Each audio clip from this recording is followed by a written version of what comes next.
Hello दोस्तों, आप सभी का स्वागत है इंडस्ट्रियल मशीन टूल के चैनल में। तो दोस्तों, इस वीडियो में मैंने बताया है रेडियस क्या होता है और रेडियस कितने प्रकार के होते हैं और एल्बो सेंटर निकालने के फार्मूला।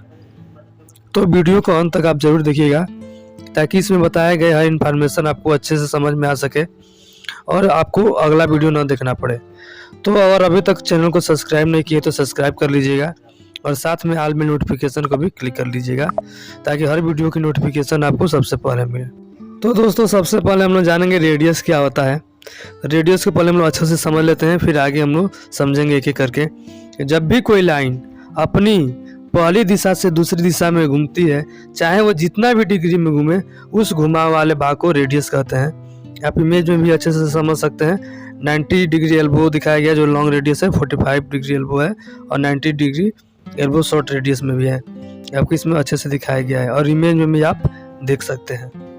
तो दोस्तों, इसमें हर चीज़ बताया गया ताकि आपको अच्छे से समझ में भी आ सके। और अगर इंटरव्यू में भी जाते हैं, अगर आपसे ये पूछा जाता है तो वहाँ पे भी आपको ये सारी चीज़ ध्यान देना है, क्योंकि वहाँ पे आपसे इंटरव्यूअर पूछ सकता है कि रेडियस क्या होता है, रेडियस कितने प्रकार के होते हैं। तो इस वीडियो में सब चीज़ बताया गया है, आप अच्छे से समझ सकते हैं। तो दोस्तों, अब हम लोग समझ लेते हैं कि रेडियस कितने प्रकार के होते हैं। तो रेडियस 3 प्रकार के होते हैं। फर्स्ट नंबर पे short radius, standard radius second number पे और थर्ड नंबर पे लॉन्ग रेडियस। अगर आपसे रेडियस के बारे में पूछा जाए तो आप रेडियस का तो डिफिनेशन पीछे देख ही लिए हैं, और अगर रेडियस कितने प्रकार के होते हैं तो आप अच्छे से समझ सकते हैं। अगर कोई पूछता है, अगर आप इंटरव्यू में जाते हैं, अगर वहाँ पे भी रेडियस के बारे में अगर आपसे पूछा जाए तो वहाँ पे भी आप बता सकते हैं शॉर्ट रेडियस, स्टैंडर्ड रेडियस और लॉन्ग रेडियस। ये आपको पता रहना चाहिए कि रेडियस कितने प्रकार के होते हैं। अगर आप पाइपिंग क्षेत्र में हैं तो आपको ये सारे चीज़ आपको अच्छे से पता रहना चाहिए। तो दोस्तों, हम लोग समझेंगे सबसे पहले शॉर्ट रेडियस के बारे में। तो शॉर्ट रेडियस क्या होता है? जब भी कोई लाइन अपनी पहली दिशा से दूसरी दिशा में बहुत कम दूरी यानी कम दूरी लेकर घूमती हो तो उसे शॉर्ट रेडियस कहते हैं। आप यहाँ पे इमेज और डायग्राम में भी देख सकते हैं। यहाँ पे जो डायग्राम दिखाया गया है उसमें कम दूरी लेकर रेडियस बना है, तो ये शॉर्ट रेडियस होता है। आपको जहाँ भी दिखे कि कम दूरी लेकर अगर एल्बो दिखा आपको, तो आपका हो जाएगा शॉर्ट रेडियस एल्बो। आपको वहाँ पे ये ध्यान देना होता है कि शॉर्ट रेडियस का पहचान क्या होता है। तो आप अच्छे से समझ सकते हैं कम दूरी वाले रेडियस जो होते हैं वो शॉर्ट रेडियस होते हैं। और सेकंड नंबर पर हम लोग समझेंगे स्टैंडर्ड रेडियस। स्टैंडर्ड रेडियस क्या होता है कि जब कोई भी लाइन अपनी दिशा से यानी जब भी कोई लाइन अपनी दिशा से दूसरी दिशा में शॉर्ट रेडियस से ज़्यादा दूरी लेके घूमती है उसे स्टैंडर्ड रेडियस कहते हैं। अगर इसमें आप डायग्राम में भी और इमेज में भी देख सकते हैं कि इसमें शॉर्ट रेडियस की अपेक्षा इसमें थोड़ा अधिक रेडियस है, यानी उससे कुछ ज़्यादा रेडियस में घुमा हुआ है। तो ये क्या होता है कि स्टैंडर्ड रेडियस होता है। अगर शॉर्ट रेडियस से अधिक रेडियस है तो वो होता है स्टैंडर्ड रेडियस। आप इसमें ध्यान दे सकते हैं, ये होता है स्टैंडर्ड रेडियस। तो दोस्तों, आगे समझेंगे लॉन्ग रेडियस के बारे में। और लॉन्ग रेडियस जब भी कोई लाइन अपनी पहली दिशा से दूसरी दिशा में शॉर्ट तथा स्टैंडर्ड रेडियस से ज़्यादा दूरी लेकर घूमती है वो होता है लॉन्ग रेडियस। यानी शॉर्ट और स्टैंडर्ड दोनों से अधिक दूरी लेकर अगर वो जो रेडियस घूमता है वो लॉन्ग रेडियस होता है। आप इसमें डायग्राम और इमेज में भी देख सकते हैं, इसमें काफ़ी ज़्यादा दूरी लेके रेडियस में घुमा हुआ है। ये हो जाएगा आपका लॉन्ग रेडियस। आपको इसमें अच्छे से ध्यान देना होता है, रेडियस की घुमाव को देखना होता है, कौन सा दूरी कितना होता है। अगर थोड़ा सा है घुमाव है तो होता है शॉर्ट रेडियस, अगर उससे थोड़ा ज़्यादा है तो होता है स्टैंडर्ड, और उन दोनों से ज़्यादा घुमाव होता है वो होता है लॉन्ग रेडियस। तो लॉन्ग रेडियस का और शॉर्ट और स्टैंडर्ड का आगे हम लोग फार्मूला भी देखने वाले हैं, तो आगे अंत तक देखते रहिए और फार्मूला को समझिए। अगर एक बार अच्छे से समझ जाएंगे तो अगर आपको दूसरा वीडियो देखने की आवश्यकता नहीं पड़ेगी और आगे आपको समझने की कोई आवश्यकता नहीं होगी। तो आप देख सकते हैं शॉर्ट रेडियस निकालने के लिए। तो शॉर्ट रेडियस कैसे निकाला जाता है कि जितना इंच का पाइप हो उतने इंच में 25.4 यानी 25.4 से गुणा करने पर उसका जो गुणनफल आएगा वो उसका रेडियस होता है। आप एग्जांपल में भी देख सकते हैं, जैसे कि 8 इंची का पाइप आपके पास है तो 8 इंटू मल्टीप्लाई कर देंगे 25 इंटू 4, यानी आपका जो टोटल आएगा वो आपका हो जाएगा उसका शॉर्ट रेडियस। तो आपको अच्छे से समझ लेना है कि उसका जो भी है उसमें 25.4 से मल्टीप्लाई करना है, जितने इंच का पाइप है उतना में उसका शॉर्ट रेडियस आसानी से निकल जाएगा।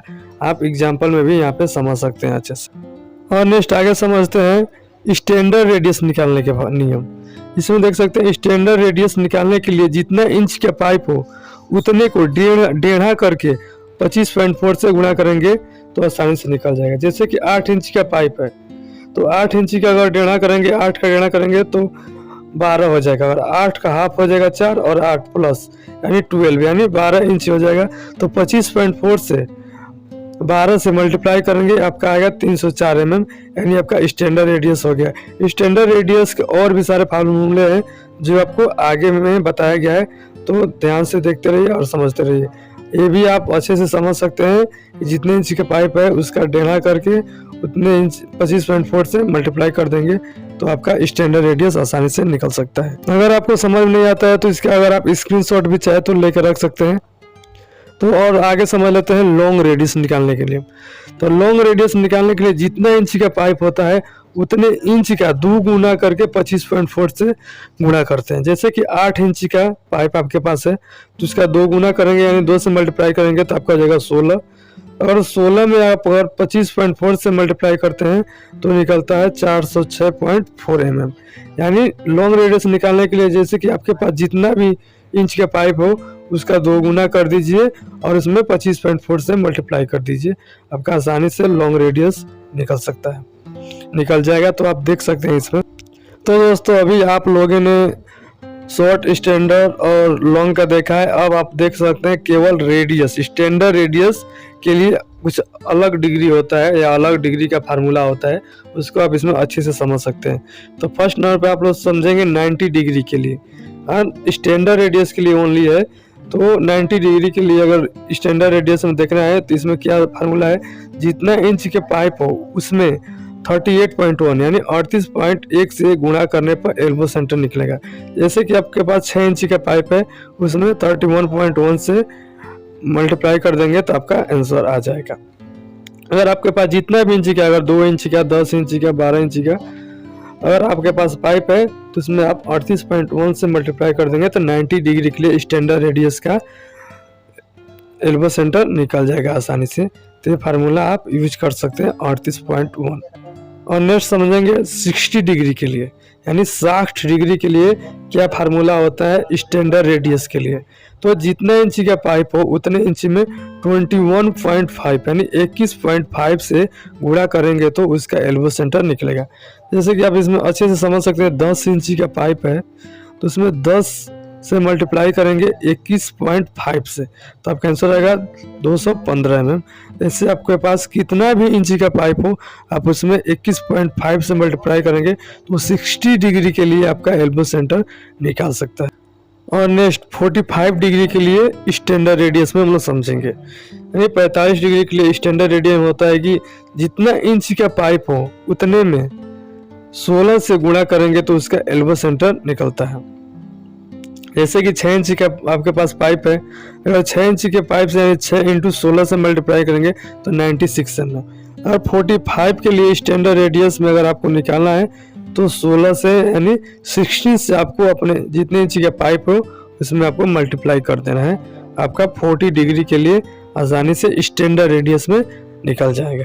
तो आपको ध्यान देना है, स्टैंडर्ड रेडियस के लिए हमने बता रहा है 90 डिग्री, 60 डिग्री, 45 डिग्री के लिए अभी तक। और नेक्स्ट आगे हम लोग देखते हैं। और नेक्स्ट हम लोग देखेंगे 30 डिग्री के लिए स्टैंडर्ड रेडियस के लिए। तो इसमें क्या होता है, जितना इंच का पाइप हो उतने इंच में 10 से यानी 10 से गुणा करेंगे तो उसका एल्बो सेंटर निकल गया। जैसे कि 8 इंच का आपके पास पाइप है तो इसमें 8 × 10 यानी 80 mm, ये आपका 30 डिग्री में निकालने का फार्मूला होता है। तो आप इसमें अच्छे से समझ चुके होंगे स्टैंडर्ड रेडियस के लिए, और पीछे भी मैंने सारा चीज़ आपको अच्छे से रेडियस के बारे में बता दिया है। तो मैं आशा करता हूँ कि आपको अच्छे से समझ में आ गया होगा।